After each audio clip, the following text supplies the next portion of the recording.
Hello, people of the world. It's Sunday, people, and that can only mean one thing, but not for the last 2 weeks, unfortunately. It is the Ben Briggs podcast right here, right now. I don't know why I'm saying it like fucking Chemical Brothers. Yes, we are back, people. After a sabbatical of 2 weeks, we've had to take 2 weeks off due to technical issues. Should we call it technical issues? I don't know. Lethargy, technical issues, a little bit of both, maybe. We had an issue uploading I say we. It's me, isn't it? I had an issue fucking uploading to the internet, people. But I have not been able to regain the ability to do so for the other episodes. And I thought, being as I'm recording this one now, fuck it, I'll just make this episode 315 and we'll move on from there. So it is Sunday, people. Sunday the 10th. Is that right? 10th of December? 10th of December 2023. 2023. Here we are, all flustered, but we've started again, people. That's it. I hope you've been well out there. I hope you've been staying safe in the fucking cold weather out there, people. It's been freezing the last couple of weeks. I don't know. This is what we do in this country, isn't it? We moan about it when it's too warm. We moan about it, and when it's too cold, we moan about it. When it's about 22 degrees, that's ideal. That's what I have my heating set on at home. Eating away at my personal finances to try and keep this place warm. But it has been fucking cold. The older I get, the more I feel it in my toes. I feel it in my fingers. I feel it in my toes. I'm like a wet, wet, wet song when it comes to winter. But yeah, my fucking hands go fucking blue. My toes go cold. Circulation, that is, isn't it? Something's happening inside, isn't there? You know, 3-4 years time, first stroke, I think. Second stroke, about 5 years after that, boom, gone. That could be it, people. This could be the future we're looking forward to. Hopefully not. Let's try and work against this. Try and keep this body fit. Anyway, I hope you're staying warm out there. I have been doing my regular thing of gigging, writing, etc. Within the past 2 weeks that I've not been in touch with you. All the gigs for the past couple of weeks have gone smoothly. Nice and fun. I'm sort of like weaning in new material, but it's not quite there yet. So I'd say all the gigs have been going smoothly for the last couple of weeks. They have. Absolutely. Apart from last night, people. Ah, dear. Holy fucking shit. Was last night a gig? This is one, well, it's one that's going to stick in the memory. Let's put it that way. The people who booked me for it are absolutely lovely. The promoters, I fucking get on with the promoter. He's sound, lovely bloke. Books great nights around the sort of like Cambridgeshire area. Absolutely fantastic. I love him. I won't name them because I don't know how well it's going to come across, and I don't know if he'd want to be named. So, but I think I've probably narrowed it down for people who know in the business enough there anyway, just by saying the location. So, so last night, let's start this. I'm going to need a cup of tea for this, I think. I'm going to need a cup of tea definitely for this. There we go. So last night I got a gig. I'm a late replacement. I'm doing a middle spot, right? I'm a late replacement for the gig. The gig's in Newmarket, and I know nothing about. The only thing I know about Newmarket is when I hear it on the TV, and it says live from Newmarket. I always switch it over because I know it's going to be horse racing. All I know about Newmarket is horse racing. That's all I know. They've got a big racetrack there. As you're driving in, I've never been to Newmarket before. I doubt if I'll be very welcome going back, but we'll see in the future. As you're driving into Newmarket, I think the racetrack is on your right-hand side. It was difficult to tell because there's one big long road as you're driving into Newmarket, and it seems like you're miles out on the outskirts, and then all of a sudden you're down the high street. You see it on the sat-nav, and it says 0.4 miles, and it looks like you're in the middle of nowhere. And it said 0.4 miles to the high street. So I get there. I park up round the corner. I've managed to park in like the centre of somewhere, which never happens, like in a residential street. I get into the gig, and it's actually on the drive-in. They've got like statues of like horse racers and things like that. I think the parking for the racetrack is on the left-hand side, and the actual racetrack is on the right-hand side as you drive in. It's fucking freezing cold in there as well. It's like a big hall in the middle of Newmarket.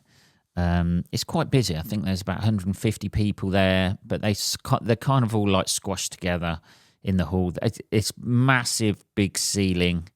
There's a big stage where there's a distance between you and the audience, the room is like a cavernous room, which is not the nicest sort of room to do at the best of times, to be honest. You want it like kind of close, kind of intimate. Everybody feels a bit less exposed within the audience in that sort of environment. You can see everybody in the audience from the stage. But the night gets underway. Like the MC, who also runs the gig, is doing his thing. He's chatting to the crowd. They're not giving a lot back, to be honest. They're not really that interactive an audience. They're not really, they're giving one-word answers and that. The only person who's joining in is some woman who's on the front row who's absolutely shit-faced. She's with a partner. She is going to be the star of the show up until the kind of second section. So the first act, MC's not getting a lot from the audience, but they're doing a good job, as good a job as they can do within that. They're a good MC, so look at me not naming names, but they're a good MC, and they're getting stuff out of the audience, even though they're reluctant to give it up. Let's put it that way, right? First act goes on. He starts off doing really well, and then the woman kind of at the front just chips in, keeps chipping in.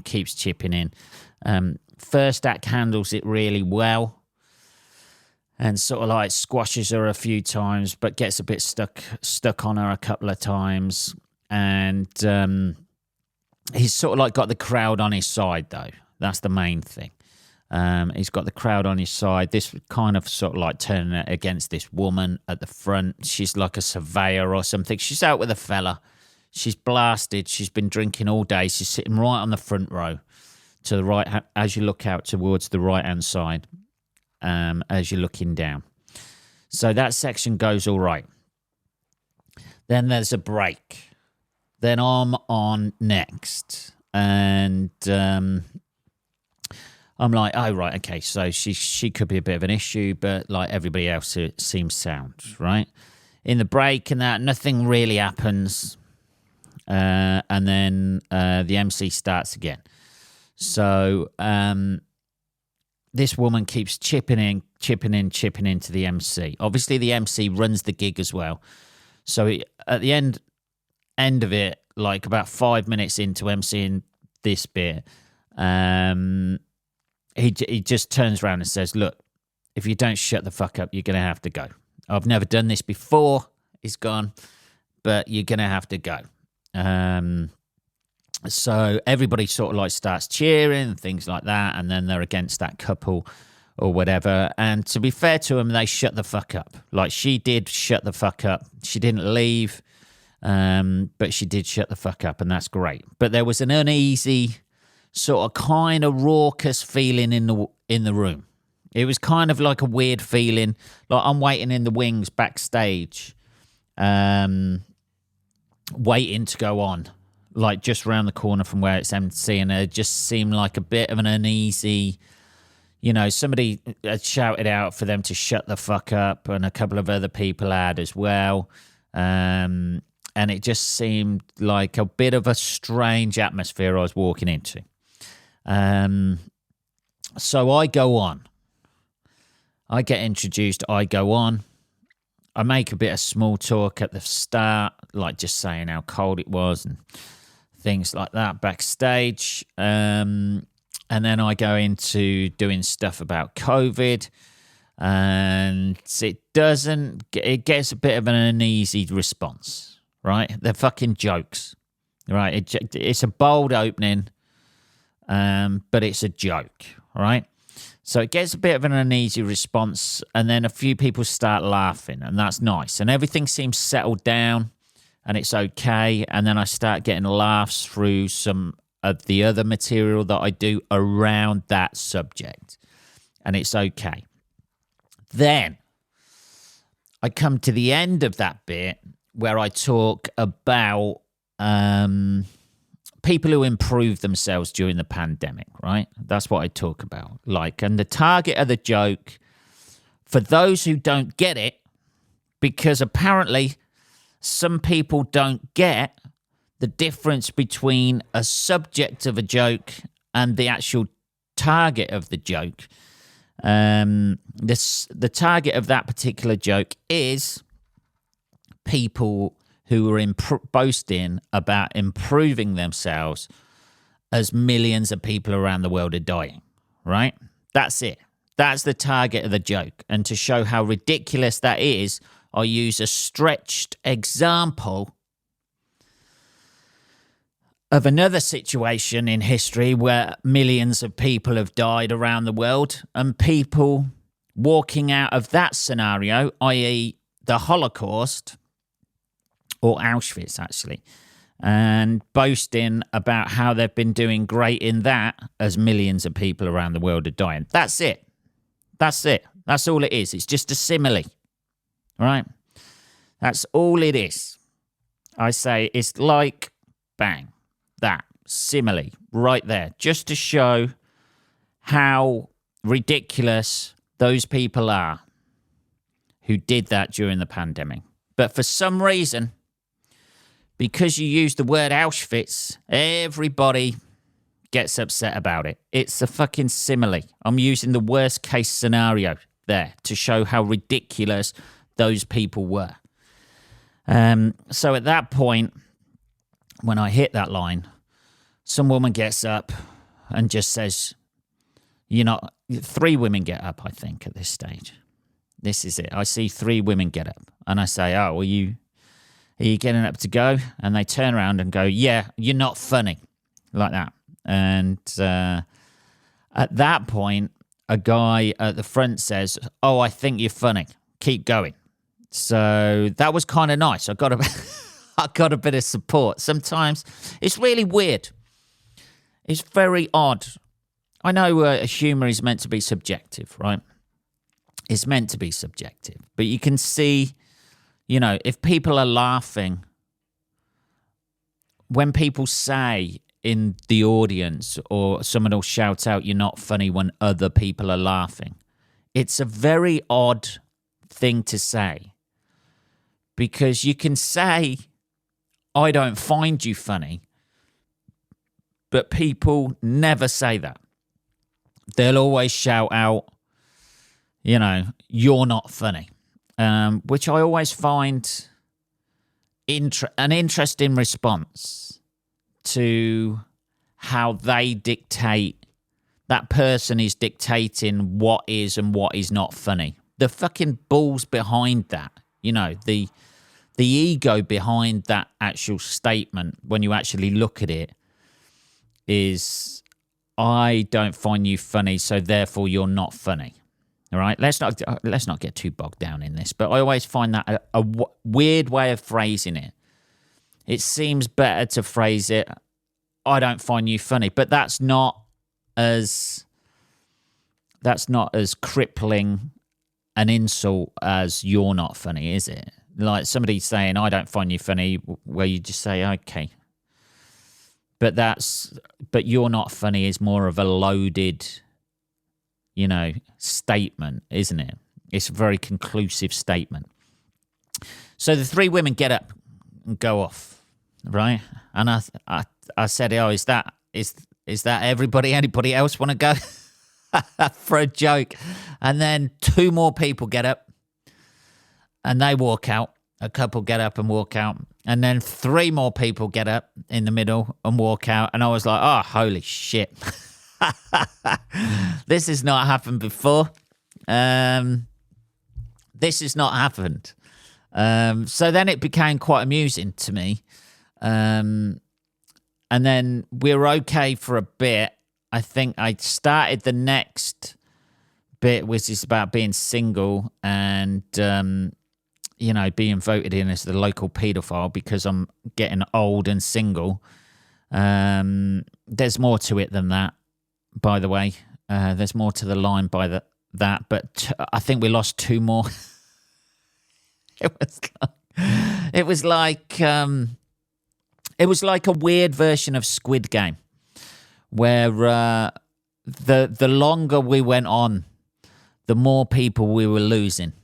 And then it seemed to, at the end of that bit, everything seemed to settle down a little bit. I think I lost 10 or 12, I think, between the end of that bit about judging people, about, people improving themselves during the pandemic, and the end of that bit about being single and being old, which is possibly a 3-4 minute bit. So in 3-4 minutes, we lost about 12 people out of 13. No, out of about 150, I think, were there, which you feel bad about, obviously, because the promoter's going to probably get some shit because, nobody ever just leaves. That's the other thing. Nobody ever, and they didn't just leave, get up and go, not for me.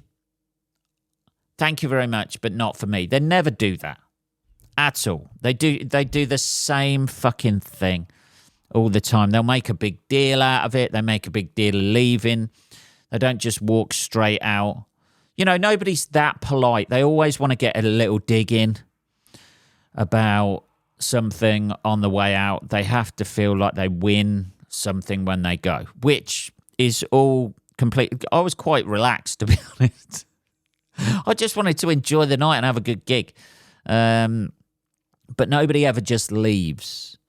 Like the three women who initially left, they were hanging around in the foyer outside, and then as other people walked out, they obviously had to have a discussion in the foyer about how offended or upset they were about it, which is, it's there because people like to club together, don't they? And have, we were doing the same thing in the gig inside.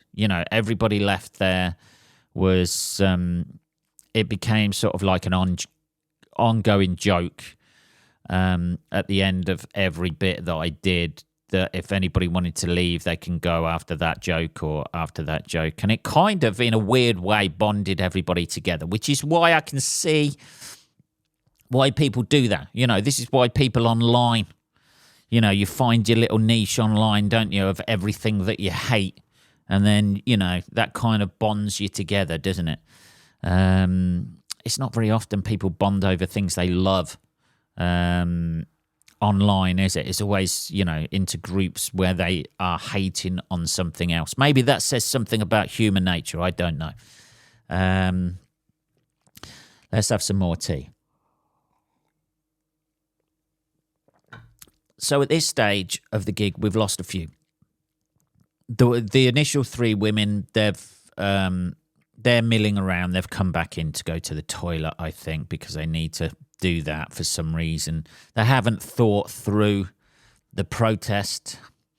I don't know whether they've got a little bit excited or what, but not in a weird way, not in a sexual way, obviously, but like, I am a man of a certain age and I need to go for the loo every like half an hour. I imagine women of my age are exactly the same. and they looked older than me. So I don't know. I'm not casting any aspersions over them, but maybe all the excitement. I have no idea. So they're kind of milling around outside and things like that. And then the gig, obviously I keep referring to the situation because you're like, oh shit, if anybody else gets up. Although there's not as bad, there's not as sort of like challenging ideas in the last bits of the material that I was doing. So it's kind of like everybody was on board. If anything, it's really weird. You've got people, it was a very weird gig to gauge because you've got people walking out over those sort of jokes, and then you've got somebody on the front row wanting you to go further with stuff. It was a very, as I said at the time, it was a very difficult gig to play, you know?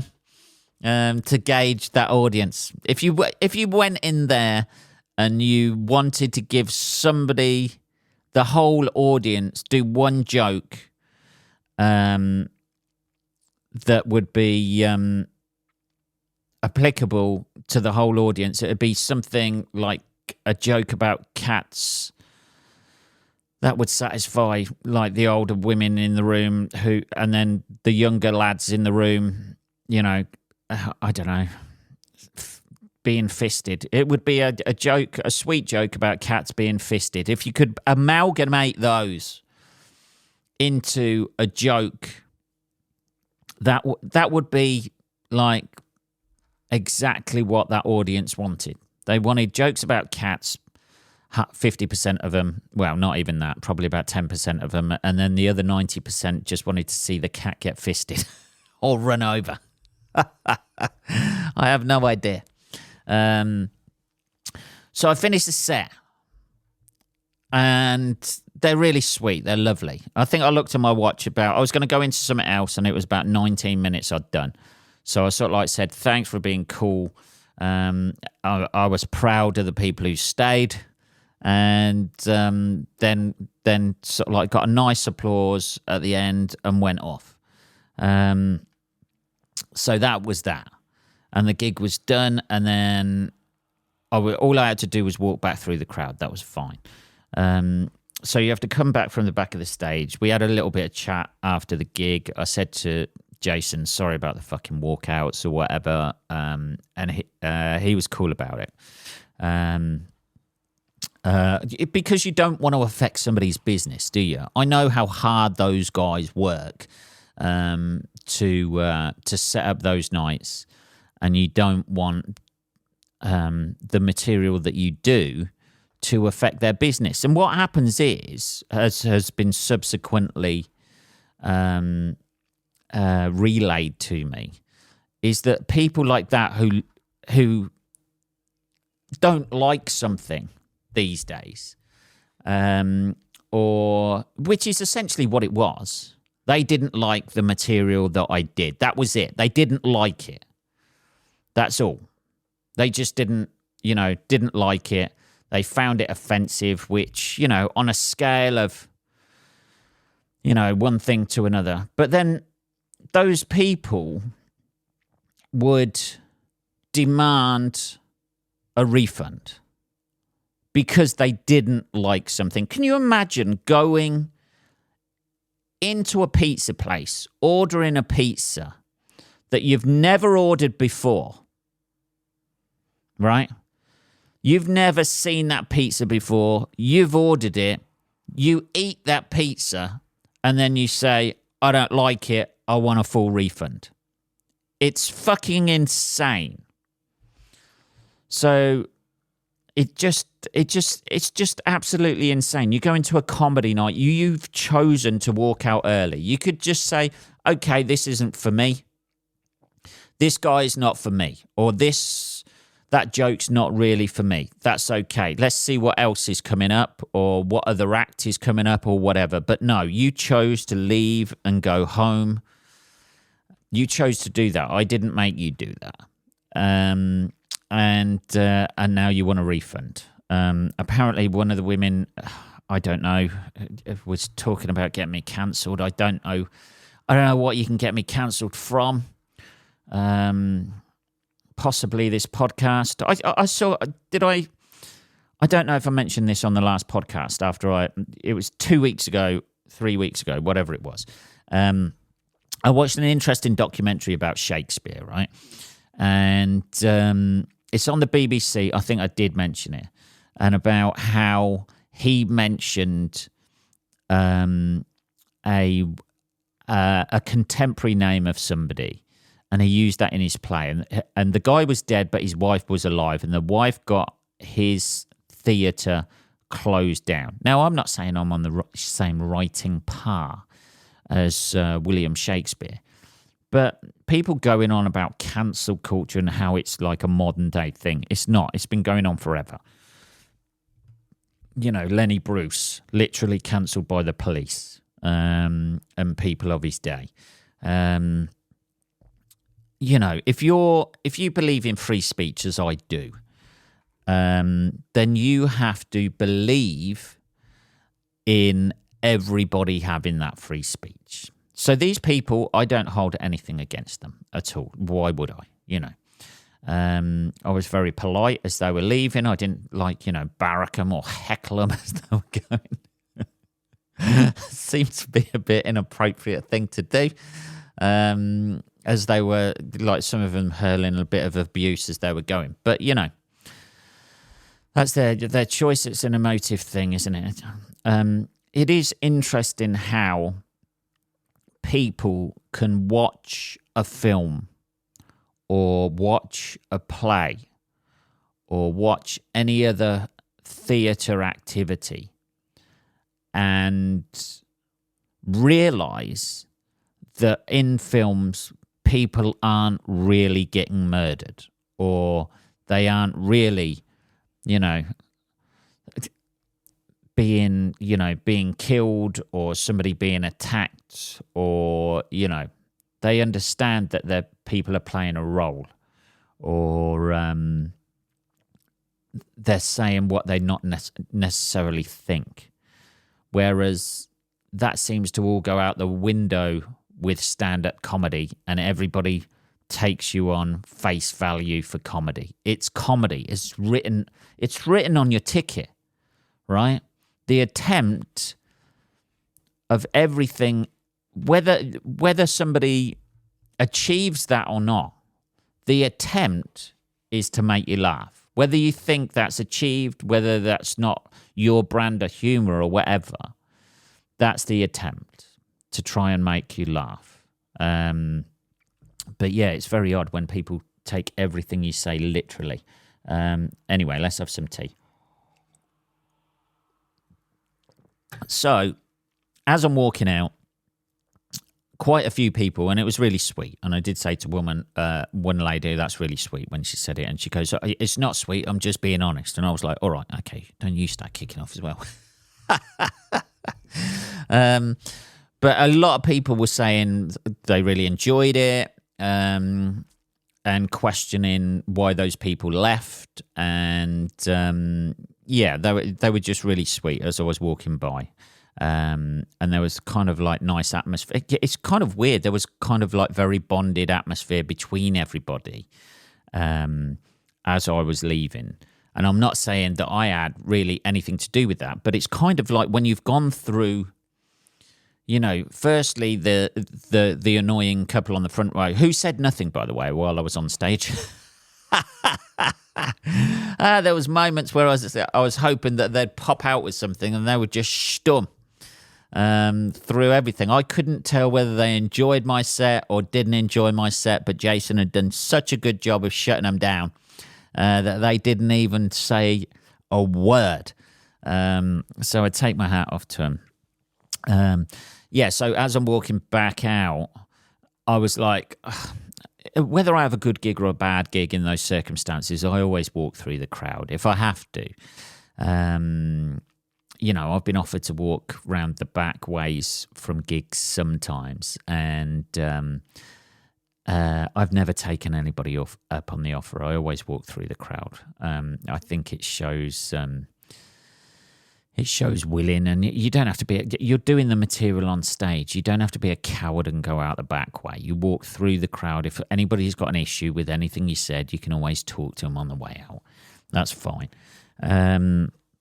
So I walked through. I was expecting people to be, because they were still hanging around in the lobby, and I was like, oh, I'm going to have to walk through them and probably take a bit of abuse. But by the time I got there, which was before the start of the last section, they'd all gone anyway. So they must have been on their way home. The sad thing about that is they probably missed out on the rest of the night, which they would have enjoyed. The headliner is really great. He's a completely different act to me. He does quite surreal stuff. If you don't like one thing, just stay for the others. I don't understand the logic behind having that much of a closed mind that you would just abandon all hope, and that's completely ruined your night. Those jokes that was said, those jokes that you heard at a comedy night, that's what they are. And people had said, it was that. It just beggars belief how much people want to be offended these days, because there's power in that. There's power in being offended. There's power in that. You're not content with just saying, "Oh, not for me. I'll listen to the next guy," or whatever. Or, "Oh, I'm just gonna leave the room. It's not really my thing, so I'll leave the room and I'll come back for the next guy." No, but then you want something that you don't like absolutely cancelled and taken off and completely got rid of. That's what you want, because it's that far removed from what you actually like. Imagine how much of a fucking bland world we would live in if these people actually controlled what we were entertained by, or and maybe sometimes things are going to miss the mark. Maybe you're not going to be, you're going to miss the mark with an audience, or get a joke slightly wrong or something like that. But it may lead to something fucking great. It may lead to somebody touching on a subject that somebody's never really thought of before, and actually might help somebody out. I don't know. Or help us understand it a little bit more. I don't know, people. Maybe that's too grandiose. Anyway, what are we on? 32 minutes. 32 minutes talking about one gig. Anyway, what a way to come back, people. I can also feel a cold coming on as well. I might pick something up. So that's not absolutely fantastic, I must admit. So that was last night's gig, people. It ended well in the end with the people who remained. Nobody ever wants to see anybody walking out. To a certain degree, not everybody's going to get your stuff.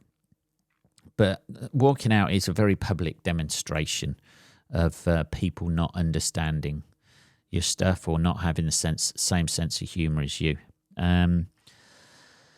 But yeah, as for the cancellation and that, I'm not really sure what people can cancel me from. Maybe other gigs, maybe, I don't know. It depends how far. You see, with anything like that, an apology is never enough.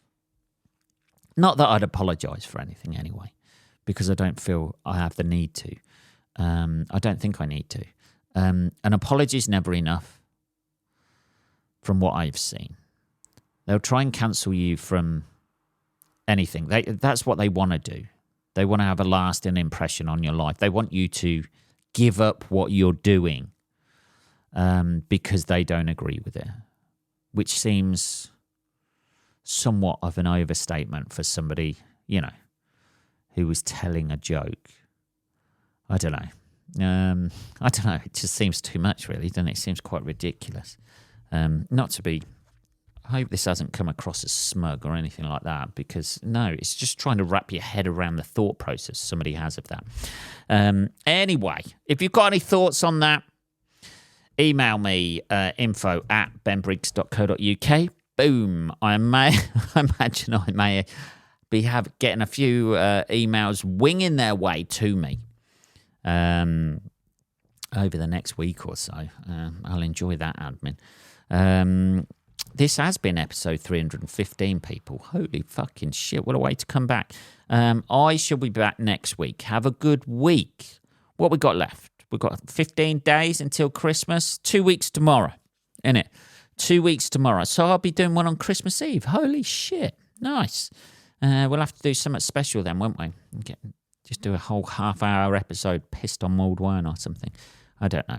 Anyway, that is episode 315, people. I shall be back next Sunday without fail. Now we've got the technical issues sorted out here at Briggs Towers. Have a great week. Take care. Live your best life and don't go around cancelling people. Thank you. Goodbye. Take care.